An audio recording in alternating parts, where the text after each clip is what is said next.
Thank you very much, Chair. I'll take the Minister's good faith that he'll provide the documents that we were asking for. Before the last fall economic statement came out, the Financial Accountability Officer warned that your revenue projections were far too lofty, more than a full percent more lofty than when it comes to the nominal GDP. If I can remember correctly, he warned that a full percent is approximately $850 million, and the amount that you were off would mean about $1 billion in revenue should be reduced. He basically talked about the fact that he estimated the nominal gross domestic product to grow by 3% at the time, and in the 2015 budget projection it was listed at 4.3%, quite a bit higher. But the government's own fall economic statement confirmed the FAO's suspicions, and on page 95 you actually dropped the nominal GDP to 2.9%, a prudent thing to do actually. So it was at 4.3%, and he said you should drop it to 3% and reduce your revenue by $1 billion to accommodate that. You actually did a little better, dropped it to 2.9%, except instead of dropping revenue by $1 billion to allow for that, you increased revenue by $1 billion, a delta of about $2 billion here. So why would you think you should be able to raise revenue $1 billion when the Financial Accountability Officer suggested you should be lowering revenue $1 billion? Was that revenue made up for by the sale of Hydro One assets?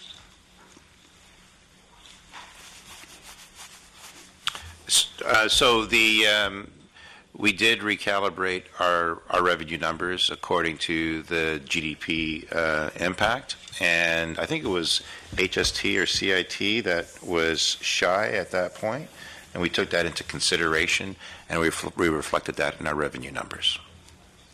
A big part of the revenue improvement for the fiscal year just ending was from improved returns on HST. A lot of that was due to housing activity.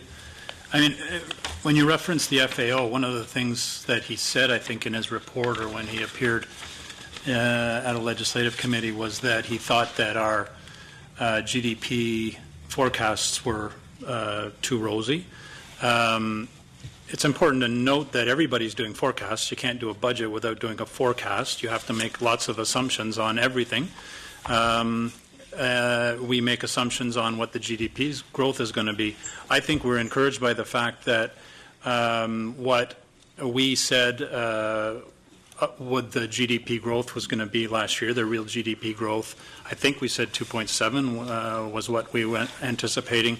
As Brian just pointed out, with the banks coming in and giving final numbers on 15-16 or on 2015, they've almost come up to match what we said our projection was. So, in fact, we were pretty close. We were within, I think, 1/10 of a percent.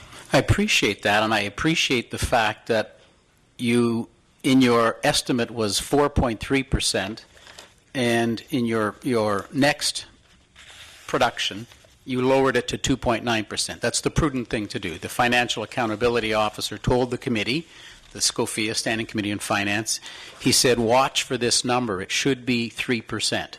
You were more prudent and put it at 2.9%. That's fine. But he also said, and what that means is the revenue, watch for the revenue to also drop by $1 billion. But instead, the revenue increased by $1 billion. Again, how can that have occurred?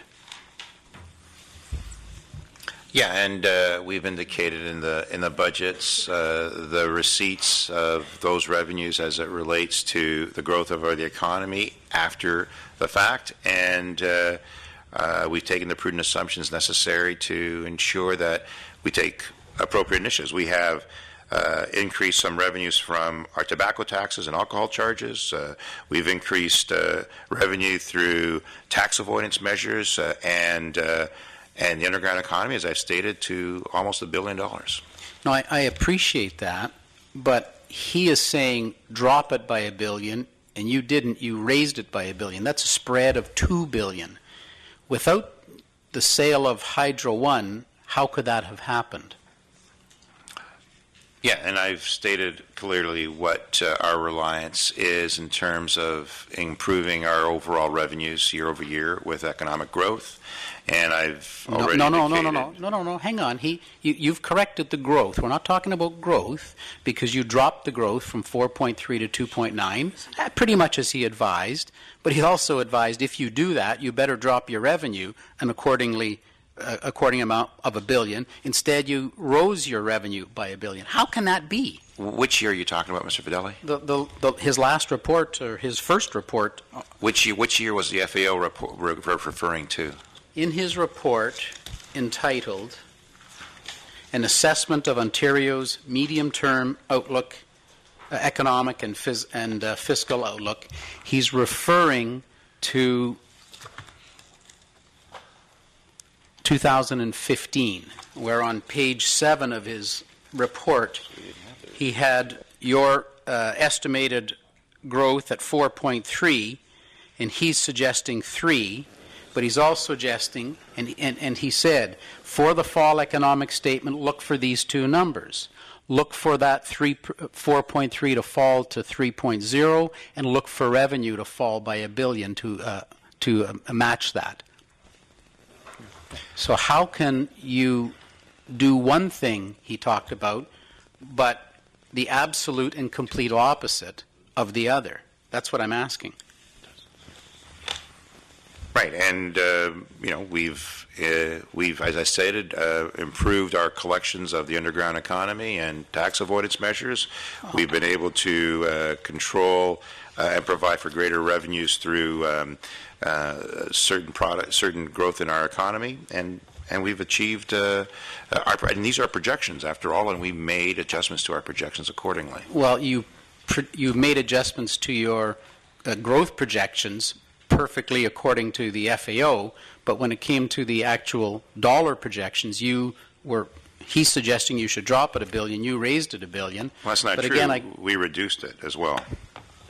No. Yeah, the growth in revenue. No. In fact, I can actually tell you, I can refer you to your own documents that the FAO projection would have dropped you from $124 billion to $123.4, and instead your fall economic statement revenue projection is $125.6. You're off by $2.2 billion. He takes you to the next year, suggests it should be $127.4 billion. You put $129.5 billion. You're off by $2.1 billion. 2017-18, he says you should be $131.6. You're actually startingly at 135.3, you're off by $3.7 billion. When you add those 3 years together, you're off by $8 billion. There's an $8 billion, stunningly, there's an $8 billion hole in your budget.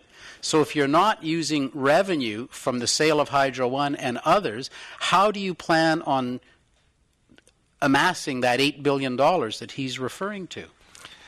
Mr. Fedeli, you made assumptions there which just aren't No, I'm not correct. making any assumptions. No, This is out of your fall economic statement. We have very clearly substantiated, and I refer again to independent reviews that are made, they're audited as well, indicating the integrity of the numbers that we put forward are very transparent and very with full integrity. So, do you not agree with the financial FAO made accountability officer? and we respect it, and that's why we've taken his considerations into play, and we have adjusted our forecasts as necessary. But no, you haven't. What we did, and we have now readjusted them going forward, and And we've cited the sources of revenue as we proceed forward. He's telling us on page 17 of his own statement that you've got an $8 billion hole in your budget. And he repeats it throughout here that if you don't use these numbers, this is what's going to happen. I'm quoting the FAO revenue projection numbers, which are on page 17. I'm quoting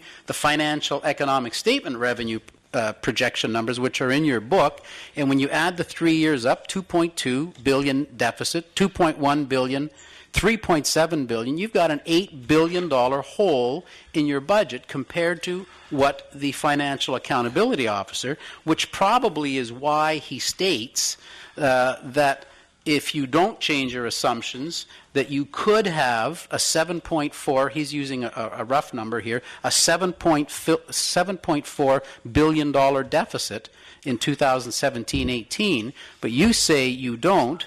You say you're going to balance, and I again ask you, are you balancing because of the one-time sale of assets, as the financial accountability officer states? So, Mr. Fedeli, I think I will refer you to the more recent report by the FAO and the recent 2016 budget, which clarifies all those issues. Well, if I look in the budget, I now get further clarity, which we'll talk about next week when we're back, I guess, because it talks about using $1.2 billion of the sale of Hydro One. That's only one of the tranches that you're selling. You've got 3 more to go. I suppose if I can extrapolate that, that means you'll be using a total of more than $4 billion to help balance your budget just from the sale of Hydro One alone. I expect that when you go through the one-time sale of the LCBO headquarters, when you go through the one-time sale of the OPG headquarters across the street, I expect that somehow you're going to manage to come up with that $7.4 billion, but it doesn't affect the structural deficit that you've created in the province of Ontario. It only masks over it. It artificially balances the budget with one-time money, but that money won't necessarily repeat itself unless you continue to find assets to somehow sell. What affects the overall sustainability of the budget and our fiscal plan and the ability to stay on balance throughout is to manage our spending, improve our revenues on an ongoing basis. And we've done that. And that is exactly what's proceeding. And the sale of assets are reinvested, the net gain is reinvested into the Trillium Trust to build new assets. And about $5 billion of that is going towards debt. Which we now know you've put a takeout clause in Bill 144 that was passed last November. Mr. Fedeli, you have about 1 minute left. Yeah, thanks. I appreciate that, Chair. So now that we know, again, let me review. The Financial Accountability Officer said to us, you're using 4.3%, you should be using 3%. For every percent that you change, it's about 850, I think your own book says 885 million revenue change for each percentage point change in the nominal GDP growth. That's page 273 of your 2015 budget. So that would make at the number that at the percentage difference of 1.3, that would make it a little over $1 billion, and that's what the Financial Accountability Officer told us.